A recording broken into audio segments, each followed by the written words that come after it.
Hi, a massive welcome to Steve's Kitchen. Regular viewers will remember the Nutella tear and share that I made on here. It was hugely popular. Well, today we're going to be making the Old Tannenbaum Old Christmas Tree version because we might as well, it's coming up to Christmas. Let's make a Christmas tree version of that bread. Come on, let me show you how.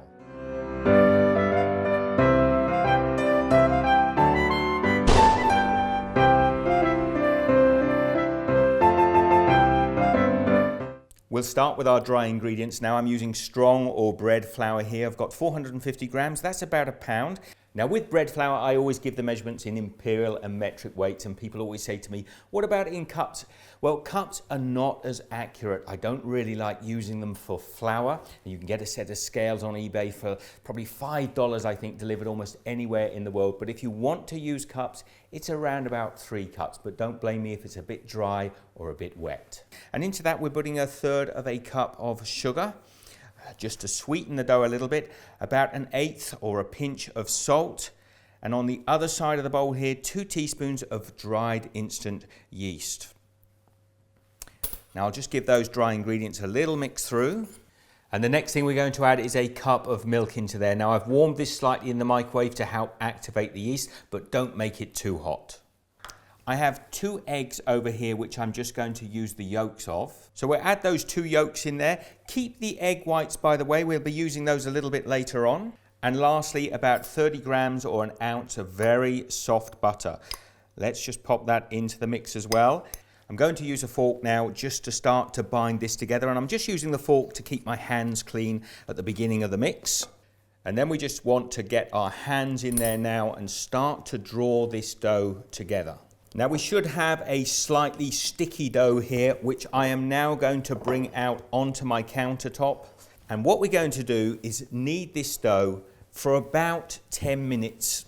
Now at this point, you'll see it is very sticky and quite grainy. Don't worry about that because that is going to get beautiful and silky as we work the dough. So just push it out with the heel of your hand, pull it back together, turn it and push it again. Keep stretching that out. Now I like to make my dough by hand rather than by mixture because you get a feel for how the bread should be. Just come down here, have a little look at this dough. Now if it ends up, and I've been going for about 5 minutes, a little bit dry, you can take your hand, some warm milk and just dip it in and add some moisture back into this dough. This is almost perfect now, so I'm quite happy, but egg sizes do vary a lot and that's why you might need to do that. Now if you look at that dough now, I've been kneading it for a good 10 minutes and we've got a wonderful gluten build up on there. It's nice and elastic. If I push in there, it springs back and that is perfect for me. That's the texture you want. Now I'll bring my bowl back here now. I'm going to add about 1 tablespoon of oil into that bowl. Take my dough, just coat it over with the oil. And then what we want to do is just seal the bowl just to trap that moisture in there. Now this dough is a very enriched dough, so it might take a little longer to rise. We need to pop this somewhere warm, and in about an hour, hour and a half, it should have doubled in size. Okay, come and have a look at the dough now because it has risen beautifully, and I'm just going to uncover that now. Just get that plastic off of there. Look at that, look at the elasticity in that. Now let's get that out of the bowl. I'm popping that down onto a wooden board and I'm just going to reshape it into a ball. And then we're going to divide this dough into half and then quarters. So we want 4 even pieces of dough, and if you want, you can weigh them out. Now we'll just take 3 of those and pop them back in the bowl. If you're going to be a long time, you might want to cover that with a damp cloth. What I'm going to do now is take this 1 piece here. Now I'm going to roll this out now and I'm going to try and tease it into shape. But remember, dough is like a water droplet on glass. It doesn't want to actually go the way we want, so we're going to have to tease it gently. First of all, a little bit of flour on your countertop. The shape I'm going to be looking for is a slightly square bottom and a sort of teardrop, so a triangle like a Christmas tree. Get a little bit of flour on your rolling pin and start to roll this out. And as you roll it, we can just continue to shape the dough, ease out this end piece like this, and occasionally just let it rest because the dough wants to tighten itself back up. Now you may ask what size this has to be, and it really doesn't matter. You're going to have an equal size for each piece of dough, so just come down here again. I've stretched that out till it's fairly thin. I can almost see my hand through it. I've got a long triangular shape. I've got a piece of baking paper here, and I'm going to lift this piece of dough onto the baking paper now. And now the fun bit, we're going to take our Nutella, about a cup of Nutella, just warm it slightly in the microwave so you can spread it easily. Now with the Nutella just slightly warmed, it's going to be easier to spread. Take it onto your dough, and just using a spatula, we're going to spread it out across the surface. Now as you come down to this bottom area, we're just going to leave a little bit. I don't know if you can see there, but I'm going to leave a little bit of a gap because I'm going to be cutting that bit of pastry away a little bit later on. But just in the center here where the trunk of the tree would be, I want you also to add some Nutella. Now you might be tempted to put the Nutella on really thickly. Don't do that because it will be a disaster. Anyway, the next thing we want to do, we want to move this piece of pastry out the way. So I'm just going to slide a tray under that, and then I want to pop this aside whilst I roll another piece of pastry out to the same shape. Now again, flour the surface, get your second piece of dough and start to roll out the shape to match the previous piece of dough. So now I've eased my second piece of dough out, and I'm actually using a ruler just to check. I've got about 30 centimeters or a foot from there to there and across that way, a little bit extra on the length because of the tree. What we do now, just slide this one to one side, bring our tray back, and what we're going to do is gently lift this one and lay it on top of our previous piece. Take our slightly warm Nutella, and we are going to spread Nutella onto this second layer in the same way as we did the previous one. And then we can set our second layer aside while we do a third layer.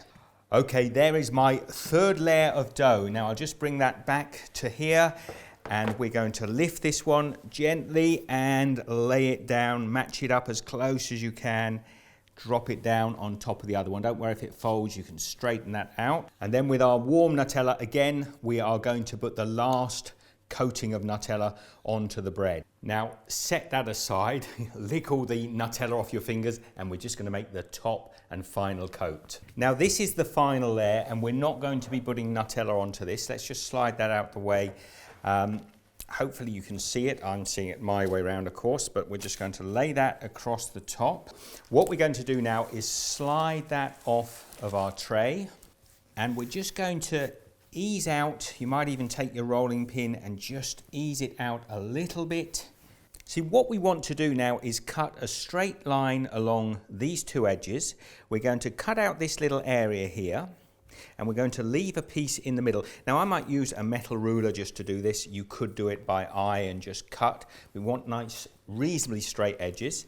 And then I'm just going to use a sharp knife and cut through all three layers. Just be careful of your fingers, all four layers of the bread. Now the next thing I'm going to do is just make an imaginary line on my pastry like that, coming up at a slight angle towards the top of the tree. So you see it's getting slightly narrower as it comes up. The next thing we're going to do is about every inch on this pastry we're going to cut a line all the way through up to that center line. I hope you can see that there. So you're going to end up with this loose layer of pastry here, and then we want a matching piece on the opposite side. Again, you're going to cut all the way through the pastry and all the way down. Then what we're going to do is continue doing this, going up each side about an inch every time.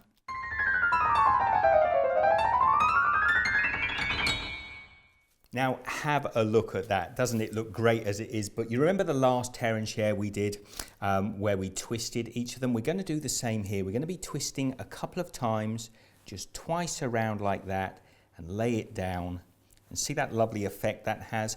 Same with this one. I'm twisting in an upward motion. So one turn, I hope you can see that there, two turns, and we're laying it back down. Now, obviously the next one up, again, the same turn, 1 and 2, but eventually as you get up to the top here you're only going to be able to do maybe one twist, but that's fine. I'll get on and do these ones.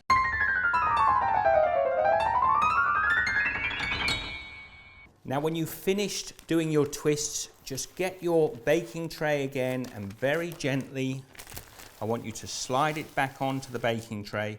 And there it is, it looks absolutely beautiful. Now we want to cover this with a damp cloth, pop it somewhere warm for about half an hour, 40 minutes. I want to see this puff up a little bit before it goes in our oven.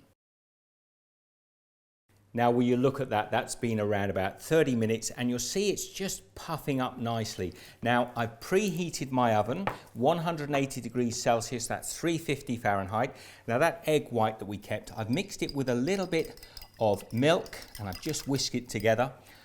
Before this goes in the oven, I just want you to brush a little egg white wash over the whole Christmas tree. Now when the wash is on there, we're going to pop this in the oven about 15 minutes. So keep an eye on it. We don't want it to go dark brown, but a lovely golden brown.